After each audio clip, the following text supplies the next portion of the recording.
वो उनसे परिचय प्राप्त करते हुए उनसे उनका अभिवादन करते हुए माननीय अमित शाह जी उनका अभिवादन स्वीकार करते हुए उनको अपना आशीर्वाद देते हुए आने वाले चुनाव के अंदर में आप सबके आशीर्वाद से भारतीय जनता पार्टी की सरकार बनेगी। एक बार पुनः तालियों के साथ में उनका अभिनंदन।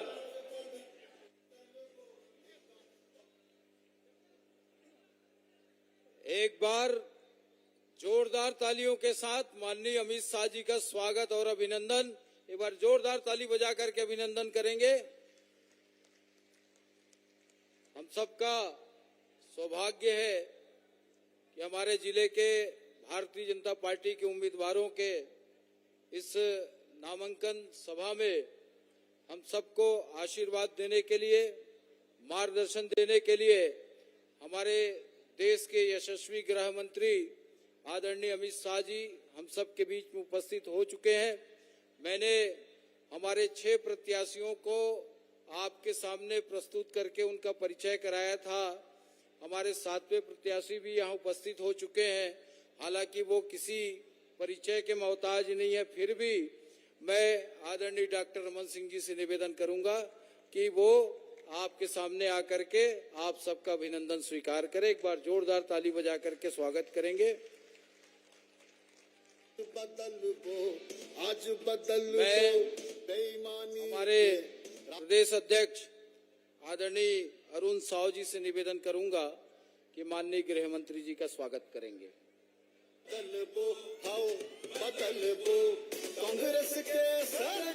आदरणीय डॉक्टर रमन सिंह जी से मेरा अनुरोध होगा कि वो आदरणीय गृह मंत्री जी का स्वागत करेंगे। हमारे राष्ट्रीय उपाध्यक्ष राज्यसभा सांसद सुश्री सरोज पांडे जी से मेरा निवेदन होगा कि आदरणीय गृह मंत्री जी का स्वागत करेंगे। हमारे लोकप्रिय सांसद आदरणीय संतोष पांडे जी से मेरा निवेदन होगा कि आदरणीय गृह मंत्री जी का स्वागत करेंगे। आदरणीय जिलाध्यक्ष रमेश पटेल जी से मेरा अनुरोध होगा कि आदरणीय गृह मंत्री जी का स्वागत करेंगे। हम लोगों ने ऐसे योजना तो बनाई थी कि बाकी सब लोग एक साथ मिल करके आदरणीय गृह मंत्री जी का स्वागत करेंगे अलग अलग ग्रुप में, लेकिन कुछ तकनीकी कारण से वो व्यवस्था थोड़ी सी मिस हुई है। तब भी जो उनको सभी से मेरा अनुरोध होगा, मंच में जितने लोग हैं उन सब से, कि उनको स्मृति चिन्ह दे करके आदरणीय गृह मंत्री जी का सभी लोग एक साथ मिल करके आदरणीय गृह मंत्री जी का स्वागत करेंगे और आप सब ताली बजा करके स्वागत करेंगे। इसी के साथ हमारे जिले के पदाधिकारी साफा पहना करके हमारे सभी पदाधिकारी और गृह मंत्री जी का और सभी उम्मीदवारों का साफा पहना करके स्वागत करेंगे। मैं निवेदन करूंगा आदरणीय संतोष पांडे जी से कि वो स्वागत भाषण आकर के यहाँ पर प्रस्तुत करेंगे।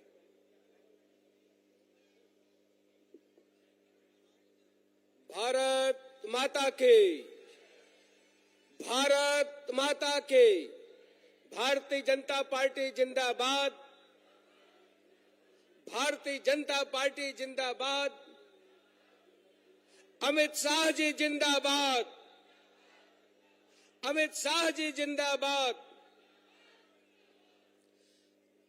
आज संस्कारधानी राजनांदगांव में उपस्थित सम्माननीय भारत के गृह मंत्री सम्माननीय श्री अमित शाह जी, मंच पर विराजमान छत्तीसगढ़ के पूर्व मुख्यमंत्री सम्माननीय राष्ट्रीय उपाध्यक्ष डॉक्टर रमन सिंह जी, सम्माननीय सुश्री सरोज पांडे जी राष्ट्रीय उपाध्यक्ष महोदया, हम सबके यशस्वी अध्यक्ष प्रदेश भारतीय जनता पार्टी के और सांसद बिलासपुर के सम्माननीय अरुण साव जी, उपस्थित समस्त प्रत्याशीगण, मंच में विराजमान समस्त वरिष्ठ पदाधिकारीगण और इस राजनांदगांव के इस ऐतिहासिक विशाल जनसभा में उपस्थित समस्त बहनों भाइयों, मैं सम्माननीय अमित शाह जी का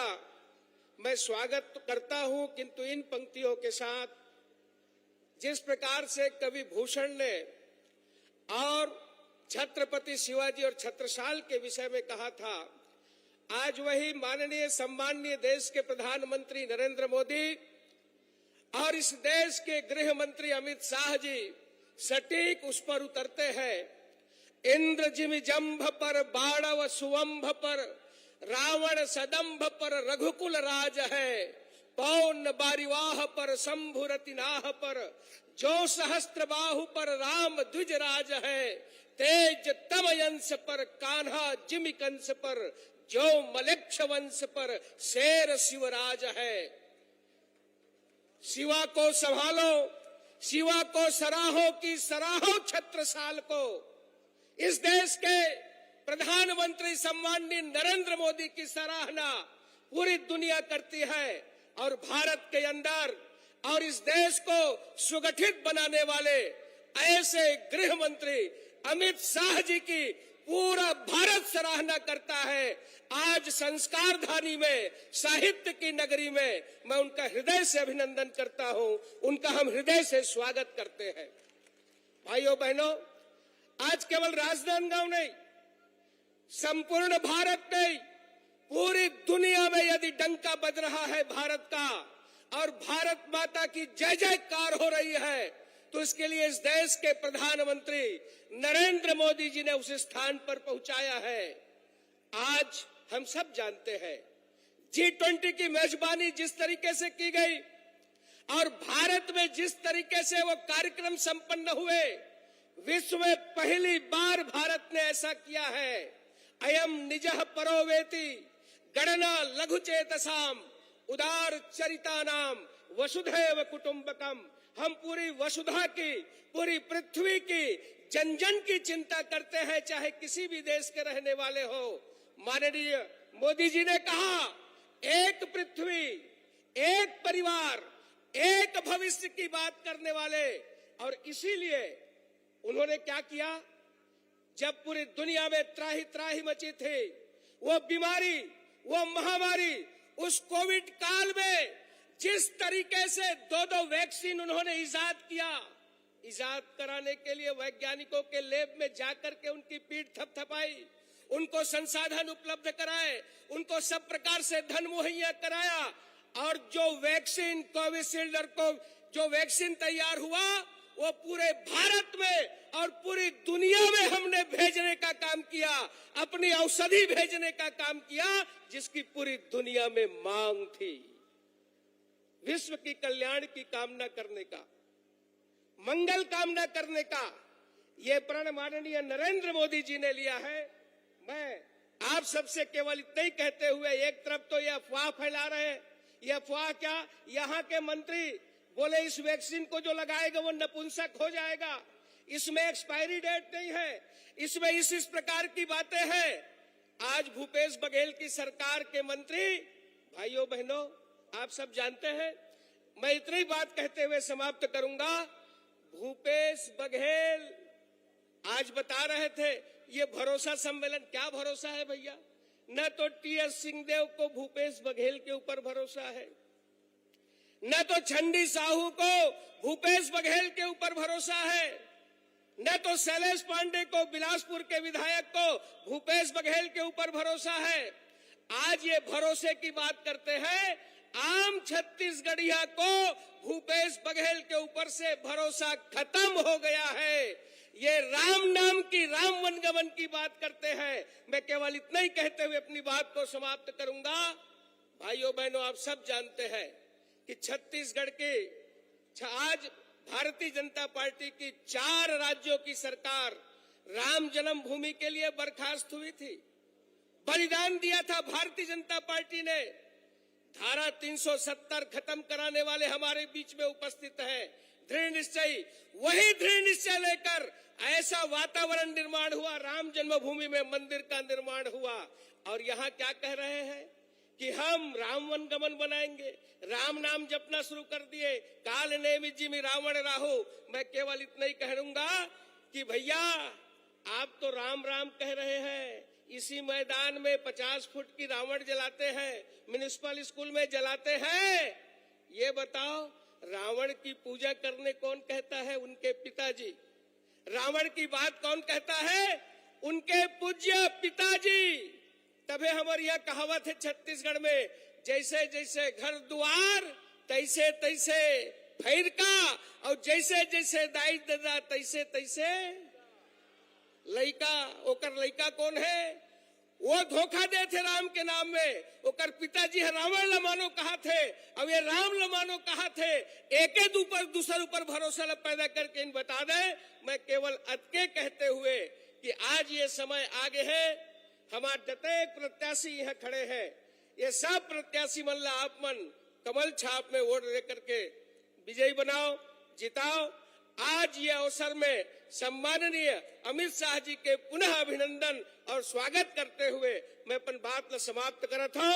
आप सब ला बहुत बहुत धन्यवाद। किंतु एक पंक्ति के साथ, हालात बदलने में बहुत देर नहीं है, हालात बदलने में बहुत देर नहीं है, कुदरत के उसूलों में उलट फेर नहीं है, आगाज से अंजाम जुड़ा होता है यारो, भगवान के घर देर है। बहुत बहुत धन्यवाद। अब मैं बहुत ही सम्मान के साथ हमारे प्रदेश अध्यक्ष, जो प्रदेश अध्यक्ष के साथ साथ बिलासपुर के सांसद भी, एक बार जोरदार ताली बजा दो और उन साव जी ला आमंत्रित करत हो। बहुत बहुत स्वागत आपके। आज के ये नामांकन रैली में हम सब के ताकत बढ़ाए बर, उत्साह बढ़ाए बर आए हुए हमारे देश के गृह एवं सहकारिता मंत्री जी के एक बार जोरदार ताली बजा के अभिनंदन और स्वागत करो। और बता दो नारा लगा के कि आज छत्तीसगढ़ के गांव गांव गली गली में कौन सा नारा गूंजा थे कि औ नहीं सही बोल, अरे औ नहीं सही बोल, अरे तख्त बदल दो, ताज बदल दो, अरे तख्त बदल दो, ताज बदल दो। आज के ये नामांकन रैली में हम सब के बीच में उपस्थित हमारे देश के गृह एवं सहकारिता मंत्री यशस्वी आदरणीय अमित शाह जी, हमारे पार्टी के राष्ट्रीय उपाध्यक्ष पूर्व मुख्यमंत्री आदरणीय डॉक्टर रमन सिंह जी, राष्ट्रीय उपाध्यक्ष सांसद आदरणीय सरोज पांडे जी, हमारे क्षेत्रीय सांसद आदरणीय संतोष पांडे जी, मंच में विराजमान जम्मू हमारे पार्टी के नेता मन, हमारे 6 विधानसभा के प्रत्याशी मन और अत्यधिक बड़े संख्या में उपस्थित जम्मू भाई बहनी मन ला मैं प्रणाम करत हूँ, राम राम करत हूँ, जय जोहार करत हूँ। अभी अभी तारीख के बाद तारीख, तारीख पर तारीख, तारीख पर तारीख, और अभी कल कांग्रेस पार्टी के 30 प्रत्याशी के ले दे के सूची जारी हुए है। ले दे के कांग्रेस पार्टी डरत है, घबरावत है, हार निश्चित है, अब यही पाए के प्रत्याशी के चयन नहीं कर पावत है। अपन 8 विधायक के टिकट काटे हैं, ये पता चलते कर से कि पूरा छत्तीसगढ़ में कांग्रेस के सरकार के खिलाफ जनता में आक्रोश है। काबर के 4.25 साल में केवल छत्तीसगढ़ ला दोनों हाथ से लूट के दिल्ली दरबार में पहुंचाए के काम करे। तो संगवारी हो, कांग्रेस पार्टी के जाए के बेरा हो गए। भूपेश बघेल और पूरा टीम अपन बोरिया बिस्तर बांधे के तैयारी करत है। काबर के छत्तीसगढ़ के गांव गांव गली गली में एक नारा गूंजत है कि औ नहीं सही बोल। जय साहिबो। एक बार फिर मैं आज के ये महती सभा में देश के गृह मंत्री आदरणीय अमित शाह जी के हार्दिक अभिनंदन और स्वागत करत हूँ। आपसे निवेदन करत हूँ कि अब 1.5 महीना के समय पूरा ताकत लगा के काम करना है और 3 दिसंबर के जब मतगणना के परिणाम आए तो झरझर झरझर कमल के फूल खिले। अतके पर आप सब ले आग्रह करत हुए कि अपन प्रत्याशी मनला पूरा ताकत से जिताओ। आप सबके बहुत धन्यवाद। जय जोहार, जय छत्तीसगढ़। अब मैं हमारे राजनांदगांव के लोकप्रिय उम्मीदवार और पूर्व मुख्यमंत्री वर्तमान राजनांदगांव विधायक आदरणीय डॉक्टर रमन सिंह जी से निवेदन करूं कि अपन विचार यहां पर रखें। जोरदार ताली बजा करके स्वागत करेंगे।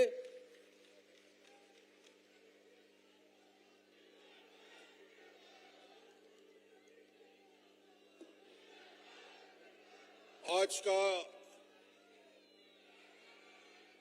भारतीय जनता पार्टी के हमारे प्रत्याशियों के नामांकन के पहले आशीर्वाद देने हम सबके सौभाग्य से देश के हमारे गृह मंत्री और ऐसे गृह मंत्री जिन्होंने एक कीर्तिमान स्थापित किया।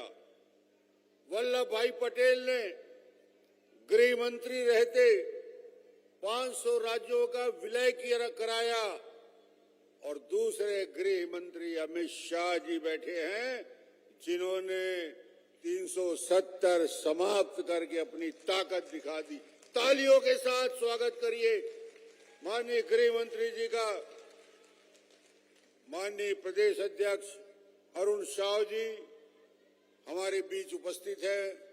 माननीय राष्ट्रीय उपाध्यक्ष सुश्री सरोज पांडे जी, सांसद संतोष पांडे जी, रमेश पटेल जी जिलाध्यक्ष, हमारे सभी वरिष्ठ साथीगण, आज नवरात्रि का पावन अवसर, एक बार माता की जयकारा। भारत माता की, भारत माता की, बमलेश्वरी माता की, बमलेश्वरी माता की, शीतला माता की, शीतला माता की।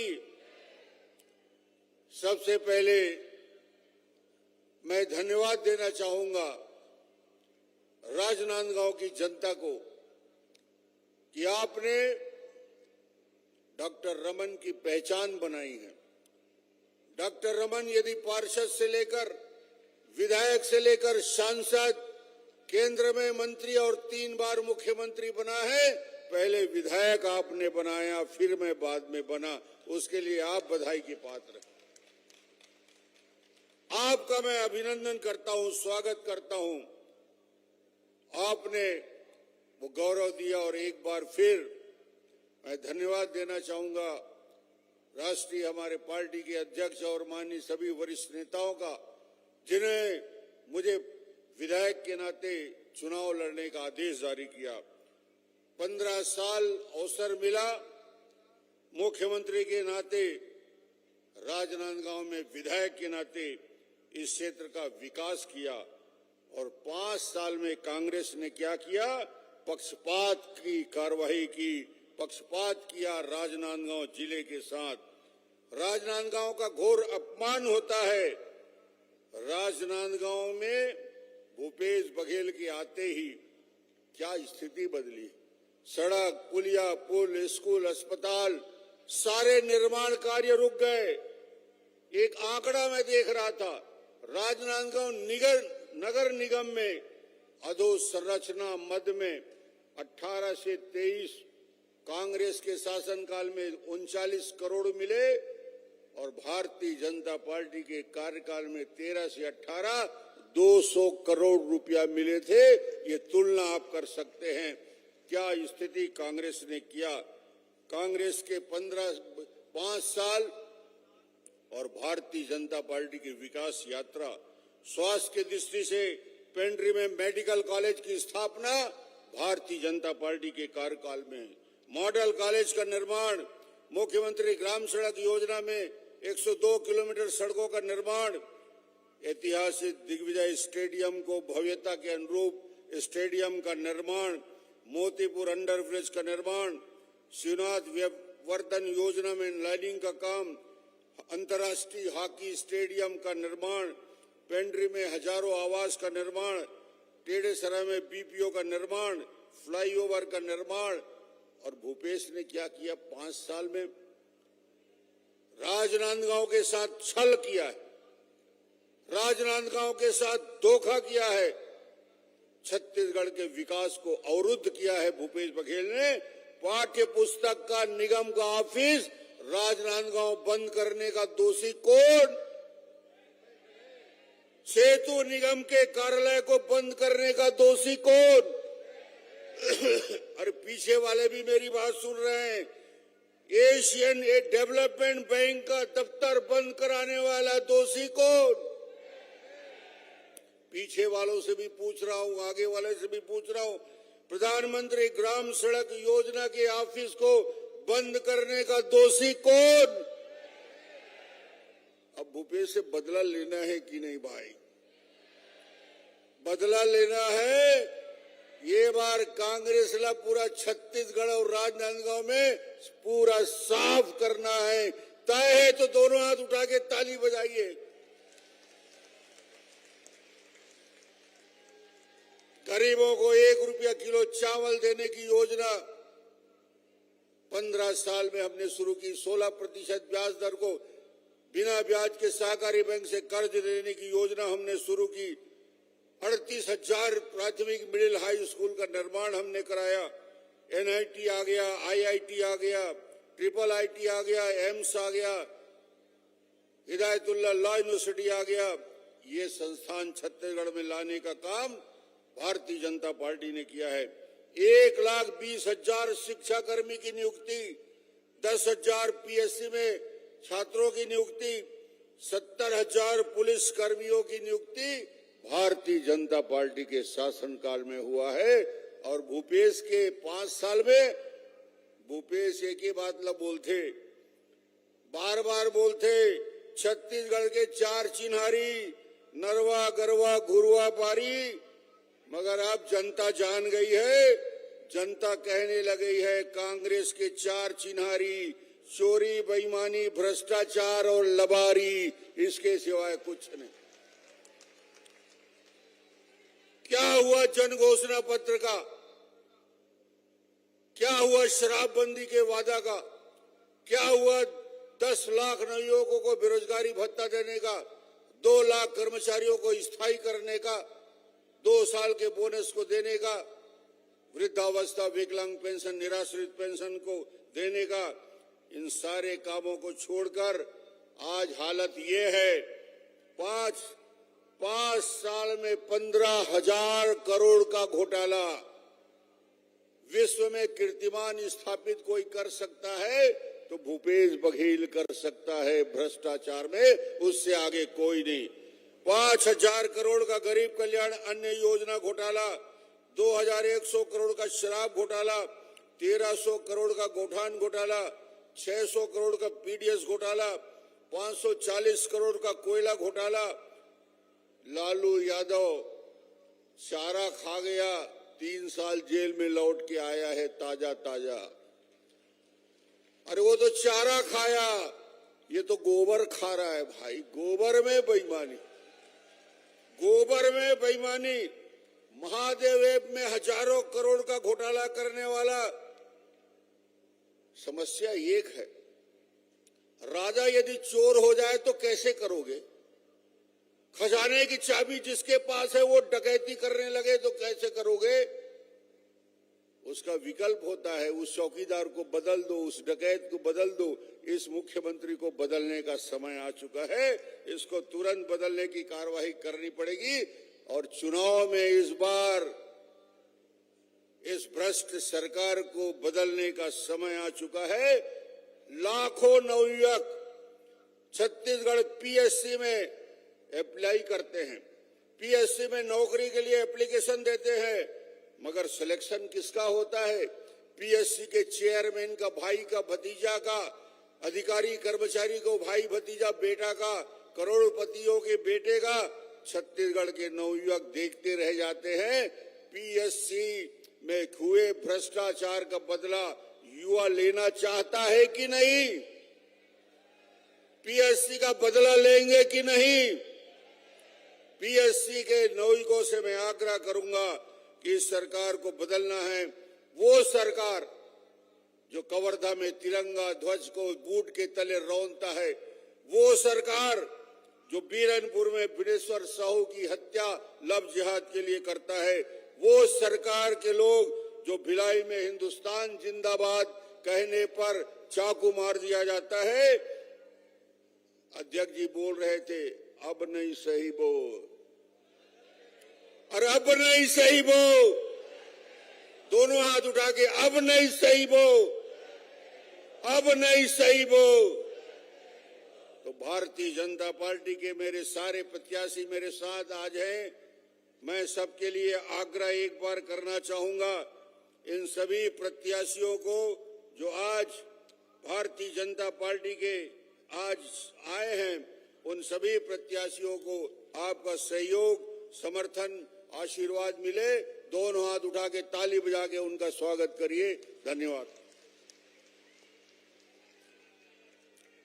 सभी एक बार अपनी जगह पे खड़े हो जाए, मेरा निवेदन है, एक बार खड़े हो जाए और ताली बजा करके माननीय अमित शाह जी को आश्वस्त करिए कि हमारे जितने उम्मीदवार मंच में है उन सबको हम जिता करके विधानसभा भेजेंगे। और इसी विश्वास के साथ वो हम सबके बीच में आए। मैं सादर आग्रह कर रहा हूं आदरणीय अमित शाह जी से कि वो यहाँ पर आए और हम सबका मार्गदर्शन करें। एक बार जोरदार ताली।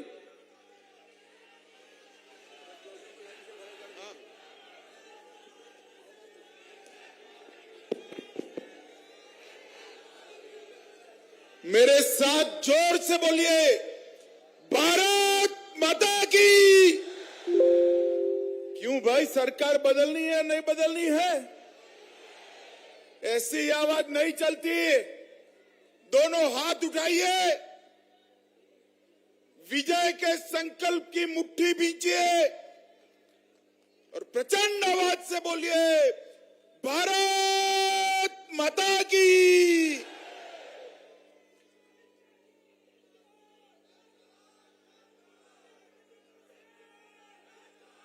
मैं सबसे पहले हमारे सभी प्रत्याशियों का परिचय कराता हूं। आप सभी लोग नारा लगाकर हमारे प्रत्याशियों का स्वागत करेंगे। राजनांदगांव से हमारे पूर्व मुख्यमंत्री डॉक्टर रमन सिंह जी इस बार विजयी होकर आने वाले हैं। डोंगरगांव से श्री भरत वर्मा, भरत जी अभिवादन करिए। डोंगरगढ़ से श्री विनोद खांडेकर जी, ताली बजाओ विनोद जी के लिए। खुजी से बहन गीता साहू, ताली बजाइए गीता जी के लिए। अरे महिलाओं जरा जोर से ताली बजाओ। खैरागढ़ से श्री विक्रांत सिंह जी, मानपुर से श्री संजय शाह जी। संजीव भाई हाथ ऊपर करो। और अंतिम परिचय मैं कराना चाहता हूं, ये भूपेश बघेल सरकार ने तुष्टीकरण के लिए, वोट बैंक की राजनीति के लिए छत्तीसगढ़ के बेटे भुवनेश्वर को लिंचिंग कराकर मार दिया। भुवनेश्वर साहू को भारतीय जनता पार्टी ने तय किया है कि हम भुवनेश्वर साहू के हत्यारों को उनके अंजाम तक पहुंचाएंगे और इसके प्रतीक के रूप में उनके पिताजी श्री ईश्वर साहू को हमने चुनाव के मैदान में उतारा। मैं आप सभी से अनुरोध करूंगा, भाई भुवनेश्वर साहू की शहादत के लिए जोर से दोनों हाथ उठाकर भारत माता की जय का जयकारा लगाएंगे। बोले भारत माता की, भारत माता की, वंदे वंदे वंदे। मित्रों, आज राजनांदगांव में हमारे सारे प्रत्याशियों के नामांकन की रैली में एक विशाल जन समूह मेरे सामने है। आपका उत्साह देखकर मैं स्पष्टता से आज भरोसा लेकर जा रहा हूं। मोदी जी को भी शाम को बताऊंगा कि 3 दिसंबर में कमल खिलने वाला है, कमल खिलने वाला। इस मंच पर उपस्थित हमारे प्रदेश अध्यक्ष और सांसद भाई अरुण साहू जी, हमारे नेता पूर्व मुख्यमंत्री और यहां से हमारे प्रत्याशी राजनांदगांव के डॉक्टर रमन सिंह जी, बहन सरोज पांडे जी, पूर्व सांसद अशोक शर्मा जी, भूपेंद्र सवन्नी जी, श्री मधुसूदन यादव जी, श्री रविंद्र राय, पूर्व अध्यक्ष झारखंड के, श्री संतोष अग्रवाल जी, श्री अभिषेक सिंह जी, श्री अवधेश चंदेल जी, श्री प्रदीप गांधी जी, श्री रमेश पटेल जी, और आज मेरे साथ जो हमारे सातों सात प्रत्याशी उपस्थित है, जिनको आपको विधायक बनाकर भेजना है, वो सभी प्रत्याशियों को मैं हृदय से, मेरी ओर से और करोड़ों भाजपा के कार्यकर्ताओं की ओर से बहुत बहुत शुभकामनाएं देना चाहता हूं। माताओं, भाइयों, बहनों, डॉक्टर रमन सिंह जी ने ठीक से बात रखा है, मुझे ज्यादा कहने की जरूरत नहीं, मगर मैं छत्तीसगढ़ वासियों को चुनाव की घोषणा के बाद पहली बार रैली हो रहा है, मैं छत्तीसगढ़ वासियों को याद कराने आया हूं, इस छत्तीसगढ़ को हमारे प्रिय प्रधानमंत्री अटल बिहारी वाजपेयी जी ने बनाने का काम किया। एक कांग्रेसियों के शासन के अंदर पुराना मध्य प्रदेश और छत्तीसगढ़ बीमारू राज्य बनकर खड़ा था। छत्तीसगढ़ को अटल जी ने बनाया और जब हमारी सरकार बनी, डॉक्टर रमन सिंह इसके मुख्यमंत्री बने, 15 साल में ये बीमारू राज्य को विकसित राज्य बनाने का काम डॉक्टर रमन सिंह जी ने किया। छत्तीसगढ़ के अंदर 15 साल में ये राजनांदगांव, और चाहे छत्तीसगढ़ के पिछड़ा वर्ग बहुल क्षेत्र हो, दलित भाई जहां रहते हो वो क्षेत्र हो, दुर्ग और भिलाई के कॉस्मोपॉलिटन इलाके हो, या जहां मेरे आदिवासी भाई बहन रहते हो वो क्षेत्र हो, हर क्षेत्र को संपूर्ण विकसित करने का काम भारतीय जनता पार्टी की सरकार ने किया। यहां की छत्तीसगढ़ी भाषा को राज्य की भाषा का दर्जा देने का काम भारतीय जनता पार्टी ने किया। किसानों को 14% ब्याज से मुक्त कराने का काम, जोर से ताली बजाइएगा, हमारी रमन सिंह सरकार ने किया। मित्रों, सबसे पीडीएस की व्यवस्था सबसे अच्छी देश भर में कहीं पर लागू हुई तो मेरे और आपके इस छत्तीसगढ़ में हुई और रमन सिंह को चावल वाला बाबा कहकर पुकारा गया। ट्राइबल, ओबीसी और दलित को अपने अधिकार देने का काम किया और छत्तीसगढ़ को हमने विकसित राज्य बनाने के लिए ढेर सारे कदम उठाए। और मैं पूछने आया हूं भैया भूपेश जी, 5 साल में आपने क्या किया, इसका जरा हिसाब किताब दीजिए। मुझे मालूम है हिसाब देने का आपका स्वभाव नहीं है, आप विकास का हिसाब किताब नहीं करते हो। बेचारे ताम्रध्वज साहू और राजा साहब से हिसाब किताब करने में पड़े हो, आप विकास का हिसाब नहीं कर सकते हो। मित्रों, आने वाला चुनाव एक सरकार बनाने का चुनाव नहीं, आने वाला चुनाव विधायक चुनने का चुनाव नहीं है। आने वाला चुनाव मोदी जी के नेतृत्व में स्वर्णिम भविष्य वाले छत्तीसगढ़ बनाने का चुनाव है। हर छत्तीसगढ़िया ने एक एक वोट मोदी जी के नेतृत्व में स्वर्णिम छत्तीसगढ़ बनाने के लिए देना है।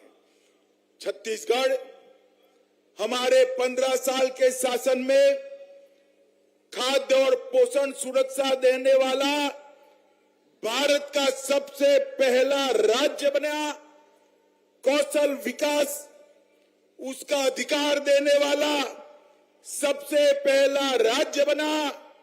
150 दिन तक, जोर से ताली बजाइएगा, 150 दिन तक रोजगारी देने वाला सबसे पहला राज्य बना। महिला मजदूरों को मातृत्व अवकाश देने वाला पहला राज्य बना और माताओं बहनों को पंचायत चुनाव में 50% आरक्षण देने वाला पहला राज्य भी ये बना। इन्होंने छत्तीसगढ़ को कांग्रेस ने बीमारू राज्य बनाकर छोड़ा था। हमने इसको एजुकेशन हब बनाया, पावर हब बनाया, सीमेंट हब बनाया, इस्पात हब बनाया और हेल्थ केयर का भी एक बहुत बड़ा सेंटर बनाने का काम किया। NEET, NIT, IIT, IIT, IIM, AIIMS और लाइवलीहुड कॉलेज देश में सबसे पहले बनाने का काम भारतीय जनता पार्टी ने किया। और मित्रों, भूपेश जी ने क्या कहा किया, 5 साल से 30% भूपेश कक्का सरकार चलाने का काम ये भूपेश जी ने किया। मित्रों, भूपेश बघेल ने छत्तीसगढ़ को कांग्रेस के दरबार का एटीएम बनाकर रखा है, एटीएम बनाकर रखा है। छत्तीसगढ़ के मेरे आदिवासी युवा के अधिकार का पैसा दिल्ली दरबार की कांग्रेस की तिजोरी में जाता है। दलित युवा का पैसा दिल्ली दरबार की कांग्रेस की तिजोरी में जाता है और मेरे पिछड़ा वर्ग के युवा भाइयों बहनों का अधिकार भी ये इनके एटीएम के थ्रू दिल्ली में जाता है। और मैंने करप्शन का ऐसा, जैसे फूड चेन बनते हैं ना, कोई पिज्जा का फूड चेन बनाएगा, कोई पाव भाजी का बनाएगा, इन्होंने करप्शन का पटवारी से लेकर मुख्यमंत्री तक का पूरा करप्शन चेन बना दिया है जो दिल्ली तक जाता है। शर्म आनी चाहिए आपको, शर्म आनी चाहिए। और मैं आपको बताता हूं, घोटालों की इतनी बड़ी सूची मैंने मेरे सार्वजनिक जीवन में कहीं नहीं देखी।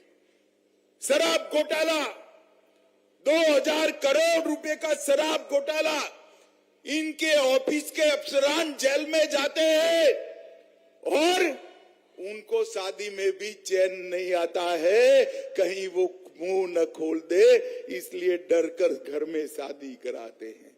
कोयला परिवहन घोटाला 550 करोड़ का किया। प्रधानमंत्री गरीब अन्न योजना में 5000 करोड़ का घोटाला किया। गोठान घोटाला 1300 करोड़ से ज्यादा रुपयों का घोटाला किया।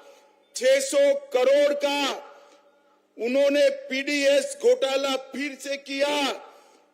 महादेव ऐप का 5000 करोड़ का घोटाला करने का काम भूपेश बघेल सरकार ने किया। ये उन्होंने तो बच्चों की नौकरियों को भी नहीं छोड़ा। पब्लिक सर्विस कमीशन का घोटाला कर कर बच्चों की नौकरियों में भी कटकी लेने का काम किया है।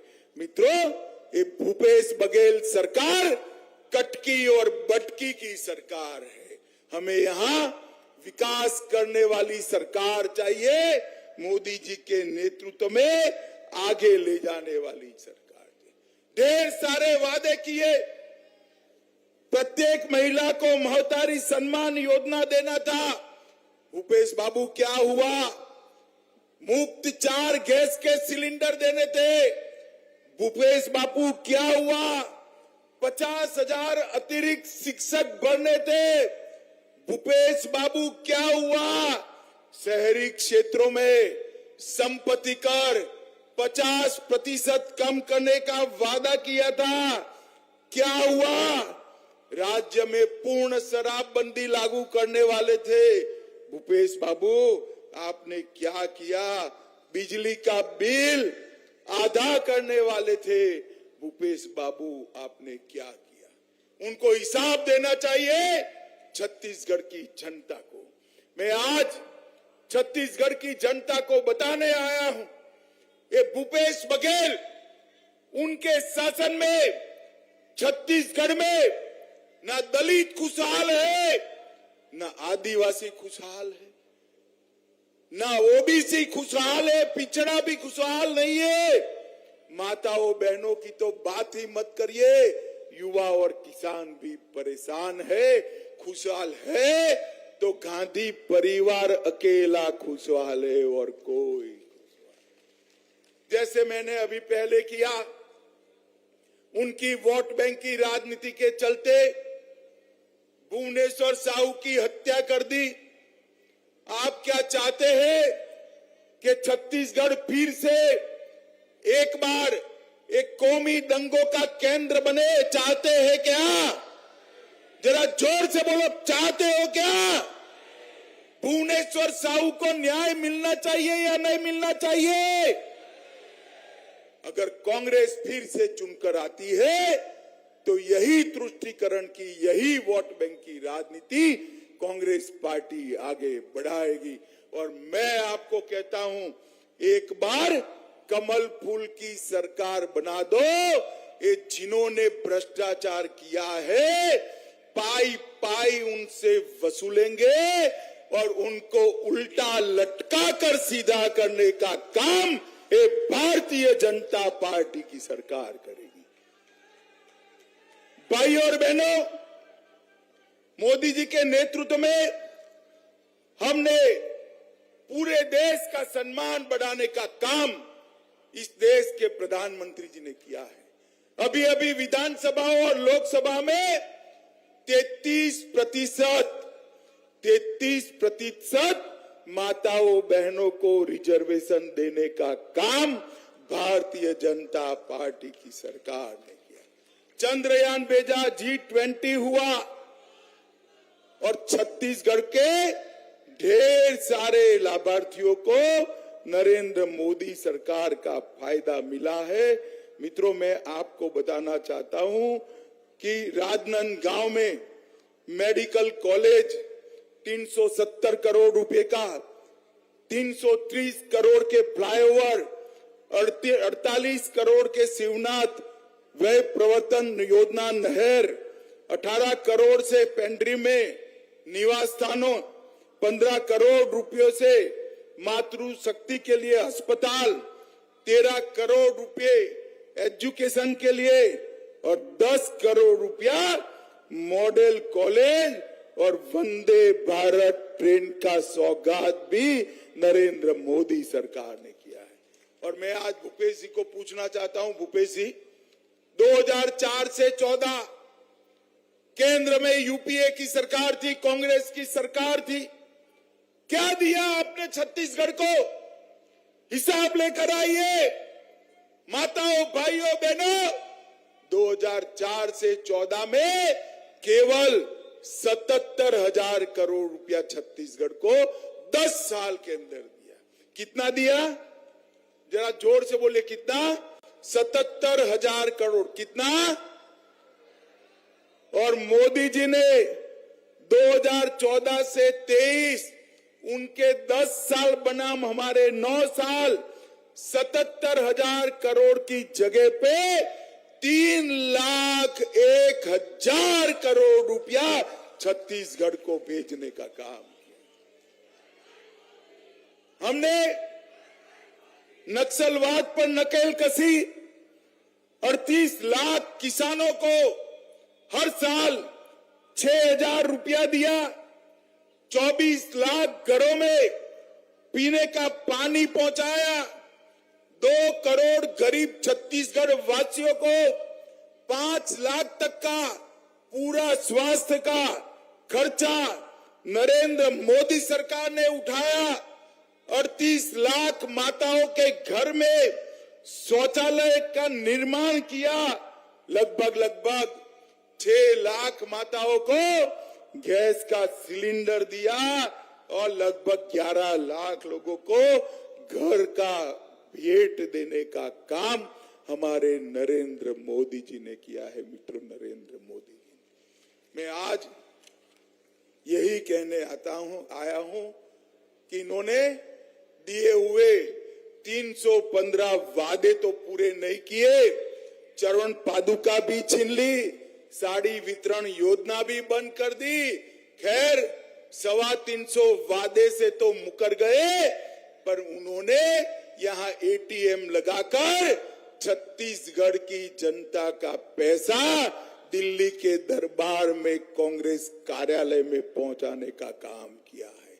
मुझे बताओ माताओं, भाइयों, बहनों, जिन्होंने छत्तीसगढ़ के भविष्य को इस तरह से बर्बाद किया है, वो भूपेश बघेल को फिर से मौका दे सकते हैं क्या? जोर से बोलिए, दे सकते हैं क्या?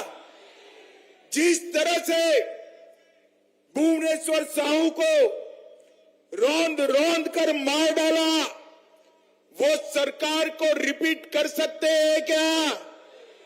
जोर से बोलिए, कर सकते हैं क्या? राजनांदगांव की चारों सीटें मोदी जी की झोली में डालेंगे क्या? जोर से बोले, ऐसे नहीं, मोदी जी तक आवाज जानी चाहिए, डालेंगे क्या? चारों प्रत्याशियों को प्रचंड बहुमत से जिताएंगे। यहाँ हमारे 7 प्रत्याशी है, 7 को प्रचंड बहुमत से जिताएंगे। भाजपा सरकार बनाएंगे, 24 में फिर से मोदी जी को प्रधानमंत्री बनाएंगे। तो मेरे साथ दोनों हाथ उठाइए दोनों हाथ, विजय के संकल्प का मुट्ठी बींचिए और प्रचंड आवाज से बोलिए, भारत माता की, भारत माता की, वंदे वंदे वंदे। फिर से एक बार 7 प्रत्याशियों के लिए जोर से ताली बजाइए।